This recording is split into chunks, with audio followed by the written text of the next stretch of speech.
Hey there, it's Meet You There RV Repair and Solar here today, working on this F28RKS fifth wheel. Kevin here had a few constraints, I guess you would call them for this install. What was it that you kind of wanted to get done here, Kevin? Not necessarily constraints, but suggestions. Really good suggestions. Use the usable space behind the back panel of the cargo space for the batteries. What else did we put there? The servo. Yep. And the smart shunt. Yep. And then up above the cargo compartment, yep, we put the shut off, the links distributor. Most of the components that take up a lot of space.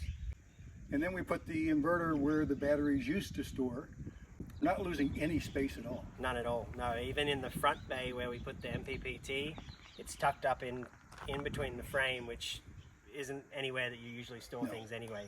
We'll show you guys around. One of the best things about these outdoors RV fifth wheels and any fifth wheel is this awesome storage space here in the pass-through.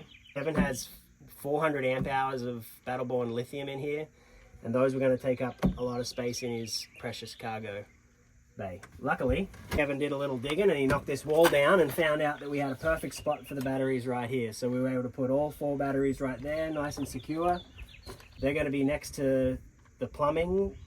There's going to be a little splash wall there so that we're not worried about any water splashing. But secondly, they're going to be in a heated space. These batteries are not the heated kind. These are just standard GC2 batteries from Battleborn, and these are going to stay nice and warm here and protected. Not going to hit any of the terminals. They'll just be there doing their thing.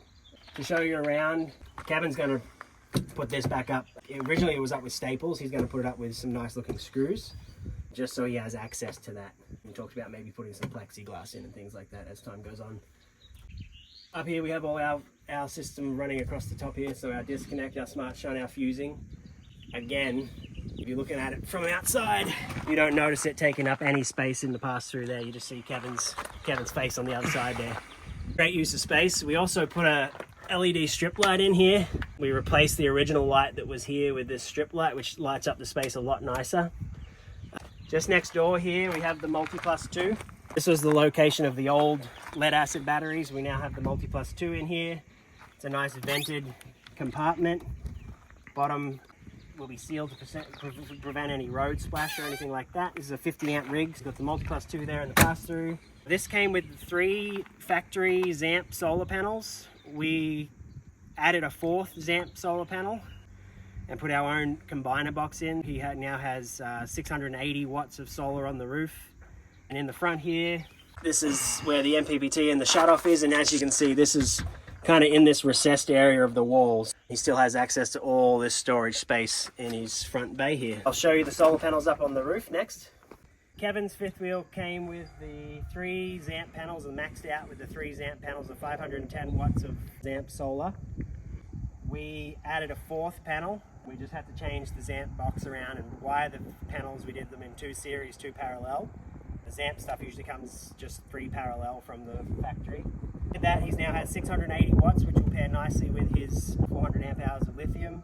Still plenty of room on the roof to walk around and do all that kind of maintenance and a nice little solar setup. I'll show you downstairs where the Touch 50 is, and that'll be the install.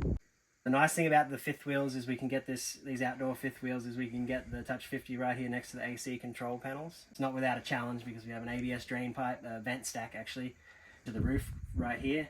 And we have a structural stud right here on this curve, but luckily we just squeezed it in. And it fits nicely here in the living room next to the other controls. That's going to allow Kevin to see all of the stuff he needs to see, what his solar is doing, what his battery is doing, what his Multi+ is doing.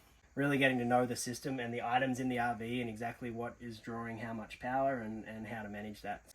Got to have the Touch 50. So that wraps up the system on Kevin's Glacier Peak F28RKS. outdoors RV here. 400 amp hours of Battleborn lithium and 680 watts of Zamp solar and all the other fixings. We just wanted to thank Kevin and his wife for having us for the week. We were able to stay here and get the install done for them, and they hosted us, and that was awesome. So thanks, Kevin. Our honor. Thank you. Pleasure. We'll Meet You There RV Repair and Solar. Thank you for watching.